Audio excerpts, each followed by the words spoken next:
Hi guys, in today's video I'm going to show how you can use the map on osmaps.com. First things first, you're going to go ahead and type in OS Maps and you're going to click on the first link that pops up, okay? After logging in or signing up to your account, you can see these icons on the right hand side. On the bottom right hand side you can see the elevation.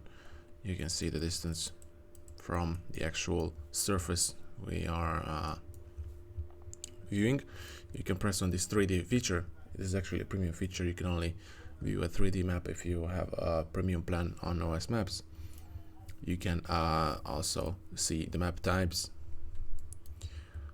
and yeah, you can also add places, car parks. You can see car parks as well, benchmarks, cracks, milestones, bus stops, and basically that's it, guys.